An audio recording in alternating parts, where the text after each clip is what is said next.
Kenapa kita membutuhkan Undang-Undang Cipta Kerja?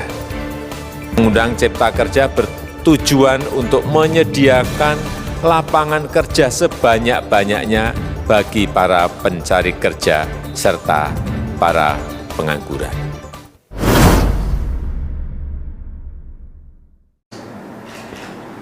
Assalamualaikum warahmatullahi wabarakatuh. Saat ini kita menghadapi 3 hal besar, yaitu COVID, yang kedua Omnibus Law, dan isu yang ketiga adalah tentang upah minimum. Seperti yang Anda tahu adalah bahwa COVID sudah membawa dampak yang sangat buruk terhadap ketenagakerjaan di seluruh dunia dan juga di Indonesia. Sampai saat ini hampir 79.000 anggota KSBSI yang sudah di PHK dan dirumahkan, dan berbagai sektor sudah tutup dan kita kehilangan anggota yang begitu banyak. Lalu Omnibus Law, Anda mengetahui bahwa dari semua yang kami lakukan, lobby, kampanye, aksi, akhirnya kita memang tidak bisa memenangkan pertempuran itu dengan memasukkan ide-ide yang sudah didiskusikan selama 10 hari dengan tripartit, dan pada akhirnya KSBSI menggugat formil dan material. Dan isu yang ketiga adalah isu upah minimum yang Anda semua tahu bahwa surat edaran Menteri Tenagakerja mengatakan tidak akan ada kenaikan upah minimum di 2021 dan harus mengikuti upah minimum 2020. Tapi kami mengapresiasi beberapa kepala daerah yang sudah berani keluar dari anjuran yang dilakukan oleh Menteri Tenagakerja dan mereka menaikkan upah di luar yang sudah disebutkan itu. Dan kami juga berupaya dan juga mendorong teman-teman bahwa Anda harus melakukan dialog-dialog bersama dengan perusahaan-perusahaan atau manajemen Anda untuk bisa meningkatkan upah, terutama upah sektoral yang sudah dihapus. Kita sudah mendapatkan contoh beberapa dari sektor yang berafiliasi ke KSBSI bahwa mereka juga berhak menaikkan upah, walaupun upah sektoral dihapus, tapi mereka bisa meningkatkan itu karena ada hubungan baik dan dialog yang sedang berjalan dan juga komunikasi-komunikasi yang terbuka di antara pemangku kepentingan.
Baik, Assalamualaikum warahmatullahi wabarakatuh.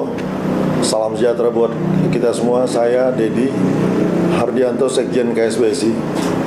Terkait dengan aktivitas KSBSI hari ini, bahwa terkait Omnibus Law, di mana kita sudah melakukan aksi, kita sudah melakukan lobby-lobby mulai dari pemerintahan, ada Kementerian Hukum dan HAM, Menko Polhukam, lalu kemudian Kemenaker, lalu juga Menteri Perekonomian. Pada hari ini kita sudah melihat bersama bahwa Omnibus Law, kita sudah mengajukan gugatan judicial review ke Mahkamah Konstitusi. Dari materi gugatan kita itu ada formil, ada material. Nah, formilnya kita memang bicara tentang terkait dengan bagaimana metode membuat undang-undang, lalu bagaimana undang-undang digabungkan oleh pemerintah di mana ini sebelumnya tidak dikenal. Lalu kemudian keterlibatan serikat pekerja, serikat buruh yang kita permasalahkan adalah terkait dengan NA di awal serikat pekerja, serikat buruh tidak dilibatkan. Keterlibatan serikat pekerja, serikat buruh itu adalah ketika dokumen Omnibus Law sudah ada di DPR. Itu terkait dengan gugatan formil kita. Lalu gugatan material kita ada 21 pasal materi kita yang kita gugat ke MK, lalu ada 4 undang-undang yang kemudian menjadi material gugatan kita. Nah, dari gugatan kita itu harapan adalah bahwa ketika kita gugatan kita masukkan, kita berharap undang-undang yang sekarang dulu RUU, sekarang sudah menjadi undang-undang, kita berharap agar undang-undang itu bisa dibatalkan oleh MK. Itu harapan kita. Tapi hari ini kita melihat bahwa statement Presiden Republik Indonesia Pak Jokowi, karena membuat undang-undang itu ada 2 inisiatif pemerintah dan DPR. Nah, dalam hal ini inisiatif pemerintah memang kecil kemungkinan bahwa kemudian harapan Serikat Pekerja Serikat Buruh agar keluar Perpu. Nah, harapan ini kecil karena pemerintahan Republik Indonesia melalui Pak Jokowi menyatakan bahwa tidak akan mengeluarkan PP. Kemudian kita masuk gugatan. Harapan kita adalah bagaimana itu bisa dikabulkan. Nah, lalu kemudian sidang dari persidangan, sebenarnya kita sudah ada panggilan sidang di tanggal 30 kemarin, tapi kemudian ada pembatalan dari MK. Nah, kita akan menunggu dari MK.